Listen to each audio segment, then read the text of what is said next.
Hello friends, तो स्वागत है आप सभी को हमारे YouTube channel students study point में।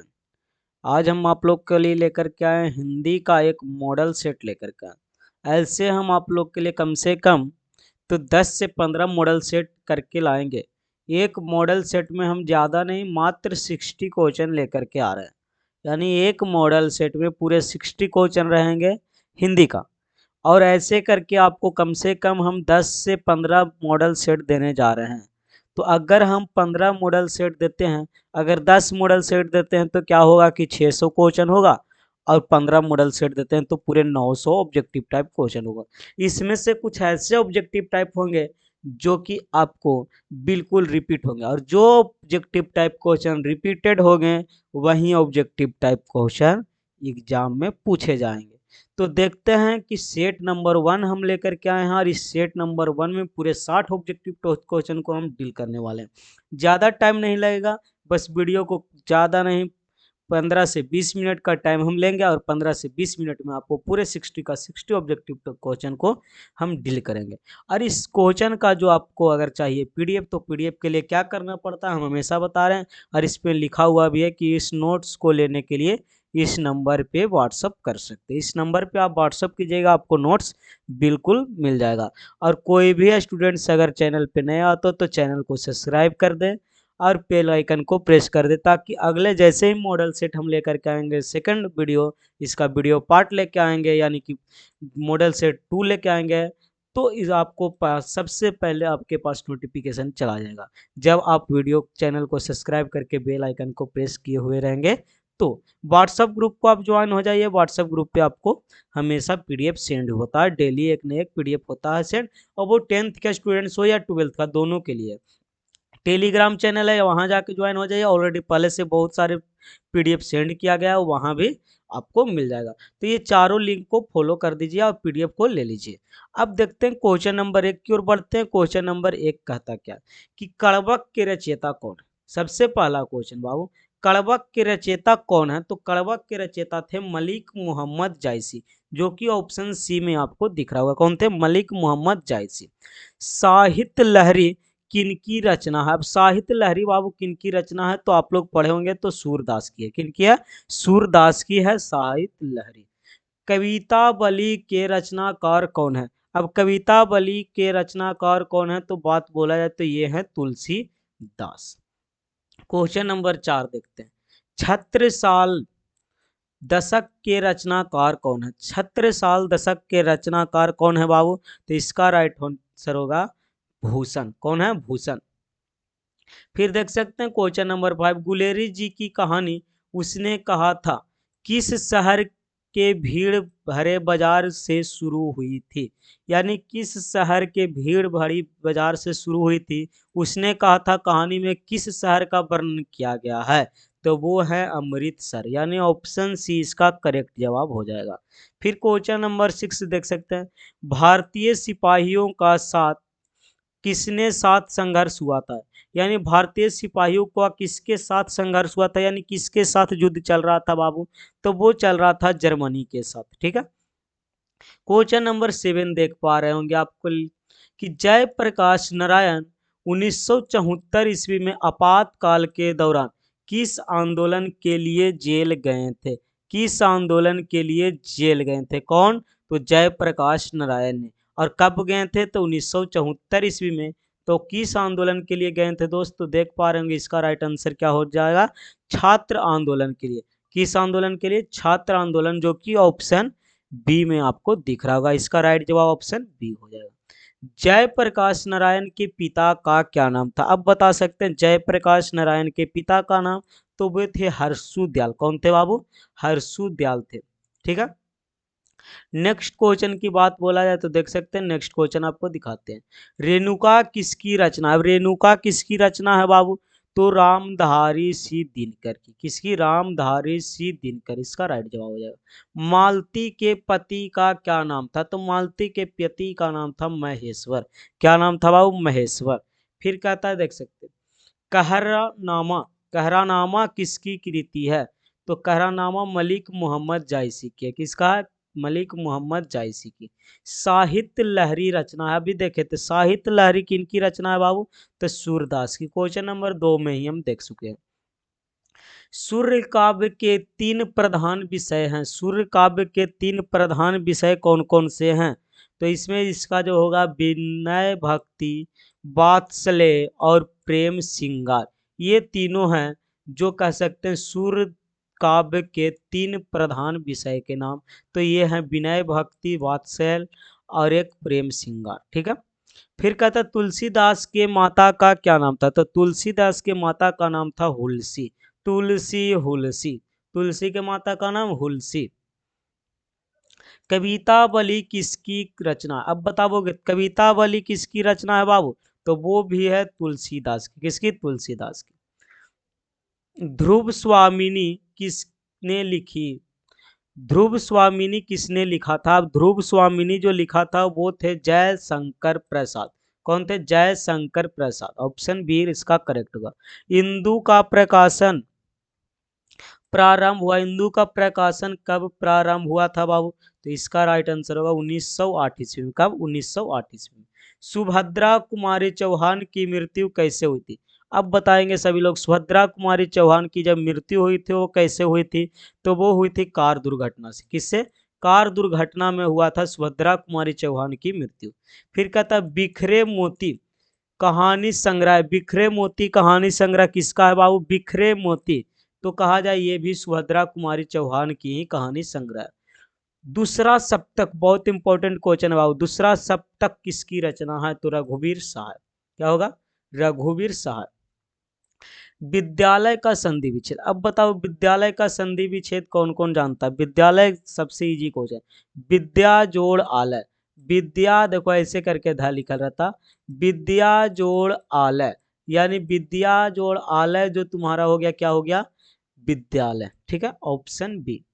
संचय का संधि विच्छेद क्या होगा, संचय तो सम जोड़ चय, जो कि ऑप्शन ए में आपको सॉरी सम जोड़ चय, सम नहीं लिखा हुआ है, सम जोड़ चय देख सकते हैं यहाँ पे लिखा हुआ है, सम जोड़ चय होता है संचय, जो कि ऑप्शन सी इसका करेक्ट होगा। यशोचित, यशोचित का संधि विच्छेद क्या होगा, तो यथा जोड़ उचित, यथा जोड़ उचित क्या होगा, यथा जोड़ उचित। नीरब का संधि विच्छेद है, नीरब का संधि विच्छेद बताओगे बाबू, निह जोड़ रब, निह जोड़ रब, नीरब का क्या होगा, निह जोड़ रब, ऑप्शन सी। तथापि, तथापि का संधि विच्छेद कौन होगा, तथा जोड़ अपि, कहाँ पे दिख रहा है बाबू, तथा जोड़ अपि, ऑप्शन बी, तथा जोड़ अपि। अतिशय का में कौन सा उपसर्ग, उपसर्ग किसको कहते हैं, जो किसी भी शब्द के आगे जुड़कर उसके अर्थ में परिवर्तित करता है। तो देख सकते हैं अतिशय का उपसर्ग पूछा जाए तो अति उपसर्ग आगे जुड़ा हुआ है, यानी अति उपसर्ग इसका राइट आंसर। स्वागत में उपसर्ग कौन सा था, सु जोड़ आगत होता, तो ये सु जो है आपका उपसर्ग है, जो कि ऑप्शन ए में आपको दिख रहा होगा। प्रभुता में कौन सा प्रत्यय है, प्रत्यय पीछे जुड़ता, तो प्रभु जोड़ता तो प्रभुता, यानी ऑप्शन ए इसका सही जवाब। गायक का प्रत्यय बताओगे बाबू, गायक का पसंदी विच्छेद करोगे, लास्ट में अक लगेगा, यानी गाय जोड़ अक, गायक, यानी ऑप्शन बी इसका सही जवाब। फिर देख सकते हैं बांछे खिलना मुहावरा का अर्थ क्या है, बांछे खिलना मुहावरा का अर्थ, बांछे खिलना मतलब अत्यंत प्रसन्न होना, यानी ऑप्शन सी। क्वेश्चन नंबर 31, हाथ पैर मुहावरा का अर्थ क्या है बाबू, हाथ पैर मुहावरे का अर्थ क्या होगा, जल्दी से बताएंगे। काफी प्रयत्न करना, काफी प्रयत्न करना, हाथ पैर मुहावरा का अर्थ है काफी प्रयत्न करना, ऑप्शन डी सही जवाब। लेने के देने पड़ना मुहावरे का अर्थ क्या होगा, लाभ के बदले हानि, ज्यादा कुछ लाभ किया, कुछ ज्यादा कमाने का कोशिश किया, हानि मिल गया, तो कहता है कि लेने के देने हो गया, यानी लेने के देने पड़ गया। सोमवार संज्ञा, सोमवार कैसा संज्ञा है बाबू, तो सोमवार किसी एक दिन को बताता, यानी व्यक्तिवाचक संज्ञा होगा। फिर कहता घर संज्ञा, घर कैसन संज्ञा, तो घर का दिया था कोई एक आदमी के, घर तो किसी का भी घर हो सकता, तो यहाँ से हो गया जातिवाचक। फिर कहता राम कलम से लिखता है, में से किस कारक की विभक्ति है। अब देख सकते हैं से, तो राम कलम से लिखता, तो यहाँ से होगा क्या, करण। आंसर क्या होगा, करण कारक, कर्ण कारक होगा। आखिर क्यों, इसमें तो आपदान से भी एक होता है, एक करण से होता। तो करण से जो होता है किसके लिए, कि राम कलम से लिखता, तो लिख रहा है ना बाबू, कलम पकड़ा हुआ है, यानी कि जुदाई नहीं हो रहा, इसीलिए करण होगा, और जुदाई होता तो आपादान होता। अब कहता है गीला का उल्टा शब्द क्या होगा। अब किसी भी चीज गीला है तो उसका उल्टा क्या हो जाएगा, सूखा। उग्र का विलोम शब्द, उग्र का विलोम शब्द क्या होगा बाबू, जल्दी से। उग्र का होता है सौम्य, जो कि ऑप्शन डी में दिख रहा। फिर कहता है जागरण का उल्टा शब्द क्या होगा, जागरण, जागरण का उल्टा शब्द होगा निद्रा, निद्रा का होता है जागरण। भूत का उल्टा शब्द, अब भूत का उल्टा शब्द बताओ, भविष्य, भूत का भविष्य, जो बीत गया उसको भूत कहें, जो नहीं बीता उसको तब भूत प्रेत ये सब नहीं करना। भूत प्रेत तो एक ही चीज को कहते हैं, भूत यानी कि जो बीत गया, अब भविष्य जो आने वाला, तब भूत को उल्टा भविष्य। मैं खाना खा चुका तब वह आया, वाक्य कैसा है बाबू, मैं खाना खा चुका तब वह आया, ये कैसा वाक्य है, जब मैं खाना खा लिया उसके बाद वो आया, तो देखो यहाँ से और यहाँ से दो वाक्य हो गया, तो दो वाक्य जुट गया, तो संयुक्त वाक्य हम कह सकते हैं उसको। कौन सा वाक्य है, संयुक्त वाक्य, इसका राइट आंसर होगा। फिर कहता चतुर्थ शब्द है। अब चतुर्थ शब्द इसमें कौन है बाबू, चतुर्थ शब्द जो है वो कैसा है, मतलब तत्सम है कि तत्भव कि देशज है कि विदेश, तो वो होगा तद्भव, तद्भव होगा। क्या होगा, चतुर्थ जो है तद्भव। खिड़की शब्द है, खिड़की कैसा शब्द है बाबू, खिड़की जो है विदेशज है, यानी विदेशों की बोलचाल में खिड़की बोली जाती थी। अब देख सकते हैं बखूबी, बखूबी कौन समास है। अब बखूबी कौन सा समास है बाबू, जल्दी से बताएंगे। बखूबी, तो बखूबी है जो अव्ययी भाव समास है, क्या, जिसमें खूबी नहीं हो, बखूबी जो है वो है क्या, अव्ययी भाव समास। रस भरा, यानी रस से पूरा भरा हुआ, ये क्या है, रस से भरा, रस भरा यानी रस से भरा, तत्पुरुष समास हो जाएगा। राजभवन का समास करो, राजभवन कहने का मतलब क्या हुआ, राजा का भवन, यानी ये भी तत्पुरुष हो गया। फिर कहता धर्माधर्म, धर्माधर्म समास है, धर्माधर्म कौन सा समास है, धर्म आ गया, धर्म आ गया, यानी द्वंद्व समास। क्या होगा, द्वंद्व समास, कहाँ है बाबू, ऑप्शन बी में, द्वंद्व समास। त्रिभुवन समास है, त्रिभुवन कौन सा समास है, जल्दी से बताएंगे। त्रिभुवन कहा जाए, त्रि मतलब तीन, यानी द्विगु समास, जिसमें संख्या आ जाए, द्विगु समास। जो कहा ना जा सके उसको क्या कहते हैं, जो कहा नहीं जा सकता उसको अकथनीय कहते हैं, यानी जिसको हम नहीं कह सकते अकथनीय कहते हैं। जिसका कोई नाथ ना हो सकता अनाथ कहते हैं। देख सकते हो ऑप्शन सी, जिसका कोई नाथ ही नहीं है तो अनाथ है ना बाबू, ऑप्शन सी।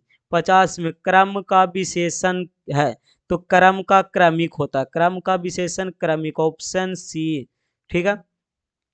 1869 से 1875 तक बाल कृष्ण भट्ट ने किस स्कूल के अध्यापक किया। अब देखो अध्यापन किया था मतलब कौन से स्कूल में, 1869 से 75 की बात बोला जाता है, किसका बात, तो बाल कृष्ण भट्ट का। तो वो थे प्रयाग के मिशन स्कूल में, कौन सा स्कूल में, प्रयाग के मिशन स्कूल में, प्रयाग के मिशन के। फिर रेल का विकट खेल किसकी रचना है, तो रेल का विकट खेल जो है वो किसकी रचना है बाबू, तो देख सकते हैं बाल कृष्ण भट्ट का, किसकी, बाल कृष्ण भट्ट की, ऑप्शन सी, रेल का विकट खेल। देख सकते हैं बाबू बाल कृष्ण भट्ट कैसे स्वभाव के व्यक्ति थे, तो बाल कृष्ण भट्ट कैसे स्वभाव के व्यक्ति थे, जल्दी से बताएंगे। तो वो थे नम्र, नरम स्वभाव के, ठीक है, नम्र स्वभाव के, यानी कि उसके स्वभाव जो थे ज्यादा मतलब कुछ ऐसा नहीं था, नरम स्वभाव के थे, यानी अच्छे खासे स्वभाव के थे, कौन, बालकृष्ण भट्ट। गुलेरी जी के कुल कितनी कहानी लिखी गई है? गुलेरी जी की टोटल कहानी कितनी लिखी गई, तो वो कह सकते हैं 3 कहानी। फिर कहता है जयशंकर प्रसाद किस वाद की संबंधित रचनाकार है? सबसे इंपॉर्टेंट क्वेश्चन है, जयशंकर प्रसाद किस वाद से संबंधित रचनाकार है? तो आंसर होगा छायावाद, जो कि ऑप्शन ए में है। पुत्र वियोग किनकी रचना है? सुभद्रा कुमारी चौहान। पुत्र वियोग किनके बाबू? सुभद्रा कुमारी चौहान। जन जन का चेहरा एक के रचनाकार कौन है? जन जन का चेहरा एक का रचनाकार कौन है बाबू? गजानन माधव मुक्तिबोध। कौन है? जन जन का चेहरा एक, गजानन माधव मुक्तिबोध। रघुवीर सहाय का जन्म स्थल कौन सा है? रघुवीर सहाय कहाँ जन्मे थे? तो लखनऊ। लखनऊ कहाँ जन्मे थे बाबू? तो लखनऊ में। अब कहता प्यारे नन्हे बेटे किनकी रचना? बताओगे बाबू? प्यारे नन्हे बेटे विनोद कुमार शुक्ल ने लिखे थे। कौन? विनोद कुमार शुक्ल। फिर कहता हार जीत के रचनाकार कौन है? हार जीत के रचनाकार कौन है? हारो और जीतो अशोक वाजपेयी। फिर आप देख सकते हैं पूरे क्वेश्चन 60 हार जीत कर लिए तो पूरे 60 क्वेश्चन पे खेल लिए। अब देखो पूरे 60 क्वेश्चन पढ़ लिए बाबू, इसमें 60 में से कम भी तो आपको देखा जाए तो यहाँ से मैक्सिमम आपको 10 क्वेश्चन एग्जाम में, बोर्ड एग्जाम में डायरेक्टली देखने के लिए मिल जाएगा। पूरे 10 क्वेश्चन की बात बोलते हैं अगर ये क्वेश्चन सेट पढ़ लें तो, क्योंकि इसमें बहुत सारे इंपॉर्टेंट क्वेश्चन है। आप प्रीवियस ईयर क्वेश्चन को मिला करके देख सकते हैं कि इससे कितने क्वेश्चन लड़ते हैं। ठीक है, तो इस क्वेश्चन को अगर पूरी तरह से देख लिए हैं तो एक बार क्या करेंगे कि मेरे पीडीएफ को ले लेंगे। पीडीएफ कैसे लेंगे वो आपको हम बता चुके हैं कि मेरे नंबर पे व्हाट्सअप कीजिए यहाँ से, और व्हाट्सअप करके आप ज्वाइन हो जाइए व्हाट्सअप ग्रुप को। वहाँ पर डे कुछ न कुछ पीडीएफ मिलता रहता है। देख सकते हैं यहाँ पे जो नंबर दिया, इसी नंबर पे आपको व्हाट्सअप करना। तो फिर देख सकते हैं मॉडल सेट एक हो गया जिसमें 60 ऑब्जेक्टिव है। कुछ ही दिन में मतलब कल फिर एक नए वीडियो के साथ आप लोग के साथ मिलेंगे, यानी हिंदी का मॉडल सेट 2 कराएंगे। ऐसे करके कम से कम 10 से 15 मॉडल सेट हम आप लोग के लिए लेके आए। सिर्फ हिंदी नहीं बाबू, यहाँ फिजिक्स का भी मॉडल सेट देख सकते हैं। अगर आप मेरे चैनल का प्लेलिस्ट ओपन करते हैं तो आपको यहाँ पे दिख रहा होगा, यहाँ पे आपको मिल रहा होगा देखने के लिए क्या कि देख सकते हैं इस सेकंड यहाँ पे, यहाँ पे भूख भाग हो रहा है, यहाँ पे आपको क्या मिल रहा है कि लिखा हुआ है कि पूरे 3, यानी पूरे 3 गो मॉडल पेपर हम करवा चुके हैं। किस चीज़ का? फिजिक्स का। केमिस्ट्री का भी मॉडल पेपर दिया जाएगा, यहाँ पे बायो का भी वीडियो मिलता है आपको। तो चैनल को सब्सक्राइब करके बेल आइकन को प्रेस करें और हर तरह की सुविधा उठाएं। देख सकते हैं यहाँ पे आपको मिल रहा होगा कि बायो का मोस्ट वीवीआई शॉर्ट क्वेश्चन, यहाँ देख सकते हैं शॉर्ट क्वेश्चन। केमिस्ट्री है, रसायन शास्त्र है, रामबाण 475 क्वेश्चन भी आपको मिलेगा। बायोलॉजी, भौतिकी, टोटल चीज़ यहाँ पे मिलने वाला बाबू। इस चैनल पे हर एक चीज़ को मिलेगा। तो चैनल को सब्सक्राइब करके बेल आइकन को प्रेस करें और बहुत ही महत्वपूर्ण वीवीआई ऑब्जेक्टिव सब्जेक्टिव क्वेश्चन पाने के लिए चैनल को तो सब्सक्राइब करना पड़ेगा। और हमारे व्हाट्सएप ग्रुप के साथ भी ज्वाइन रहिए ताकि आपको हर एक पीडीएफ को फ्री में मिल जाएगा। एक भी पैसा नहीं, 1 रुपया आपको से नहीं लिया जाएगा। आपको व्हाट्सएप ग्रुप पर सिर्फ ज्वाइन होना और वहाँ से आप ले सकते हैं। सिर्फ एक चैनल को सब्सक्राइब करके एक लाइक करें और एक अच्छा सा प्यारा सा कमेंट करके ये भी जरूर बताएं कि आपको वीडियो कैसा लगा। तो मिलते हैं नेक्स्ट वीडियो में, तब तक के लिए बाय बाय, टेक केयर।